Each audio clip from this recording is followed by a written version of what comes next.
Winx Club saison 3. L'Enchantix. La transformation la plus iconique, la plus émotionnelle, la plus attendue de toute la série. Parce que pour l'obtenir, il ne suffit pas d'y croire ou de crier un mot magique. Non, tu dois te sacrifier pour quelqu'un de ton monde d'origine. Et selon la nature de ton sacrifice, tu mérites, ou tu ne mérites pas, ta transformation. Aujourd'hui je juge le look, le sacrifice, et je te dis clairement qui a mérité son Enchantix et qui. Franchement, on va en parler. On commence par la première. Escha, le sacrifice de la cécité.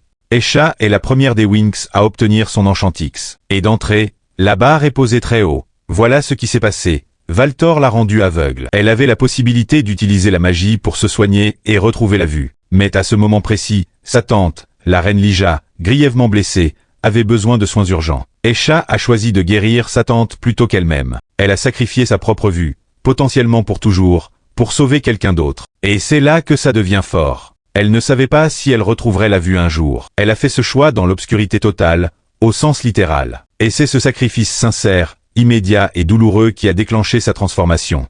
Le look, tenue verte, légère et élégante. Elle en pointe verte et rose, très féminine. Cheveux en torsade avec des barrettes colorées. Diadème de perles orné d'une émeraude. C'est frais, naturel, mon verdict, sacrifice et look au top. Escha a tout donné dès le départ, elle n'a pas eu besoin d'y réfléchir à deux fois. Respect total. Passons à la suivante. Stella, le sacrifice de l'énergie totale. Stella risque sa vie pour sauver son père, le roi Radius, attaqué par un énorme dragon. Elle utilise toute son énergie, vraiment toute, pour le protéger, au point de s'effondrer complètement. C'est beau, c'est émotionnel, et c'est Stella. Ce qui rend ce sacrifice intéressant, c'est le contexte. Stella et son père n'ont pas toujours eu la relation la plus facile. Son père s'est remarié, il y a eu des tensions. Donc voir Stella risquer sa vie pour lui sans hésiter, c'est un moment de vrai développement de personnage. Le look, tenue dorée est très chic. Elle dorée comme le soleil du matin. Cheveux blonds lumineux avec une couronne princière et des barrettes en brillant. Torsade autour du pied et du mollet. Fiole dorée.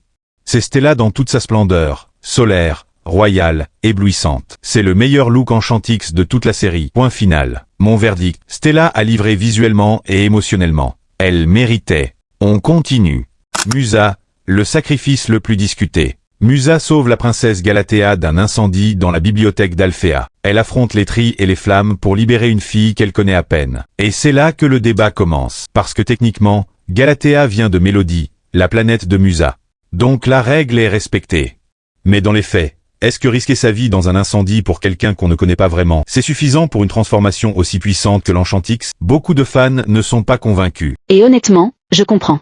Les autres fées ont sauvé des membres de leur famille. Escha a sacrifié sa vue. Musa, elle, a couru dans un feu pour une quasi-inconnue. C'est courageux, oui. Mais est-ce que c'est au même niveau? C'est discutable.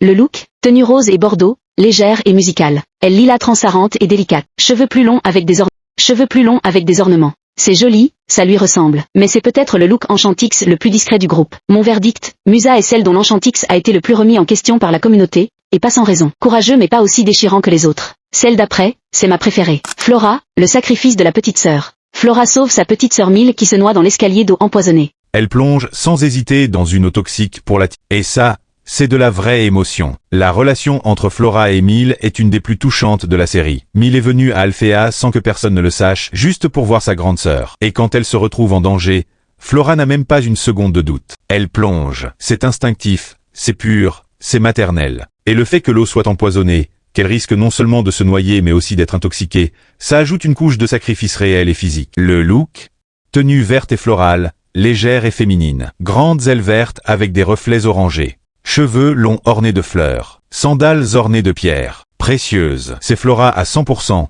nature, douceur, beauté organique. C'est cohérent et magnifique. Mon verdict. Flora a livré un des moments les plus sincères de la saison. Ce sacrifice-là, on le ressent vraiment. Et maintenant le meilleur pour la fin. Tecna, le sacrifice ultime. Tecna. Voilà, le sacrifice qui écrase tous les autres. Le portail entre Andro et la dimension Oméga est en train de s'ouvrir et menace de détruire les deux mondes. Quelqu'un doit fermer ce portail de l'intérieur, ce qui signifie rester piégé de l'autre côté. Dans la dimension Oméga, un endroit de froid éternel où les criminels les plus dangereux de la dimension magique sont gelés vivants pour toujours. Bloom essaie. Escha essaie. Elles sont repoussées. Et Tecna, elle, s'avance calmement. Elle entre dans le portail. Elle le ferme. Et elle disparaît.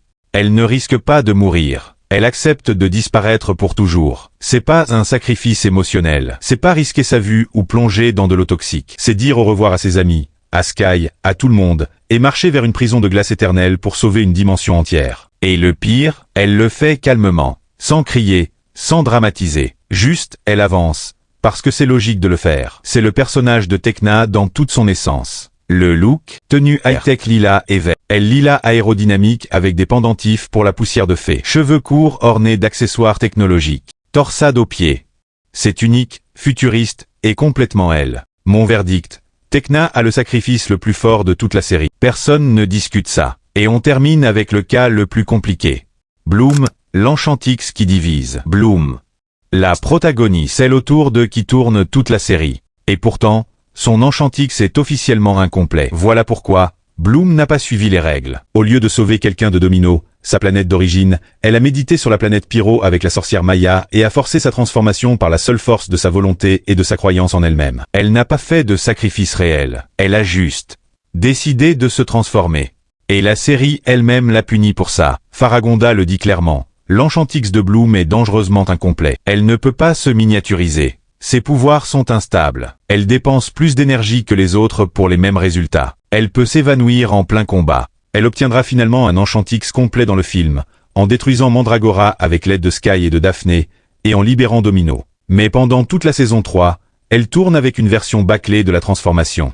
Le look, tenue bleue et orange avec des ailes bleues et orange très lumineuses. Cheveux roux longs avec des ornements. C'est visuellement très fort, probablement le deuxième plus beau look après Stella. Mais sachant que l'Enchantix est incomplet, est-ce que le look mérite vraiment d'être aussi spectaculaire? Mon verdict, le meilleur look pour le moins bon sacrifice. Bloom est le cas le plus frustrant de cette liste, et la série a eu le courage de le reconnaître, ce qui est rare. Et voilà pour les 6. Bon, maintenant que j'ai tout analysé, soyons honnêtes. Tecna gagne.